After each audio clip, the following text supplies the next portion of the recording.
حضرت امام حسن سے آ کے وظیفہ پوچھا، اس شخص نے کہا حضور اولاد کوئی نہیں تو وظیفہ بتایا، تو آپ نے فرمایا استغفار پڑھا کر، کیا کر؟ اس نے کہا ٹھیک ہے۔ تو حضور پھر میں دوبارہ کعبہ ہوں، تو امام حسن کہنے لگے بے اولاد ہے نا تو، استغفار کا وظیفہ بتایا نا؟ کہا ہاں۔ فرمانے لگے اب اس وقت آنا جب اللہ تجھے 10 بیٹے عطا کرے گا۔ کتنے؟ 2 4 نہیں، 10 ہی کہہ دیے۔ تو حضرت امیر معاویہ رضی اللہ تعالیٰ دیکھا، کہنے لگے حسن اتنا بڑا دعویٰ؟ آپ فرمانے لگے میں نے کہہ دیا نا تو اللہ فضل کرے گا، ہاں ہاں اللہ خیر کرے گا، خیر ہو جائے گی۔ وہ شخص کئی سالوں کے بعد آیا، کئی سالوں کے بعد، تو حضرت امیر معاویہ کو بھی ساتھ لایا، کہنے لگا حضور اللہ کے فضل سے اللہ نے 10 بیٹے عطا فرمائے، پورے 10 ہی اللہ نے دیے۔ تو حضرت امیر معاویہ کہنے لگے جناب بات تو آپ کی سچی ہو گئی، پر مجھے بھی بتائیے وظیفہ کہاں سے لیا؟ فرمانے لگے قرآن پاک سے، سورہ نوح کی 10 11 12 آیت پڑھو۔ اللہ فرماتے ہیں تم استغفار پڑھو، میں تمہاری بیٹوں سے بھی مدد کروں گا، مالوں سے بھی مدد کروں گا۔ تو میں نے استغفار بتائی تھی، اور قرآن میرے اللہ کا ہے، رب کا وعدہ جھوٹا ہو سکتا؟ فرمایا 10 بیٹے ملنے تھے، میں نے کہہ جو دیا تھا۔ اور میرے بھائیوں یاد رکھیں، استغفار اللہ کی رحمت نازل کر۔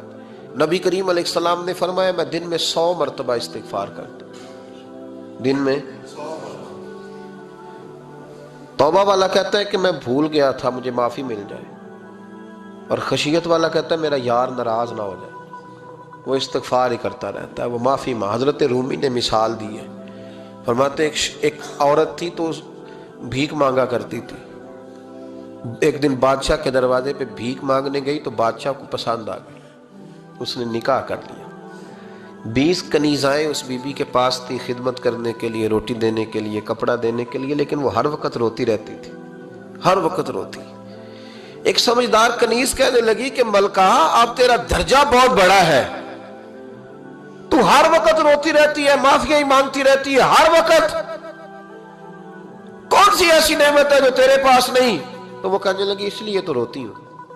کیا مانا؟ کہنے لگی اس لیے روتی ہوں کہ میں اس قابل نہیں تھی جو مجھے مل گیا، کہیں میرے سر کا سائیں ناراض نہ ہو جائے، وہ کہیں بگڑ نہ جائے، مجھے پتا ہے کہ میں کیا تھی اور مجھے کہاں تک پہنچا دیا، میں روتی اس لیے ہوں کہ کبھی کہیں وہ ناراض۔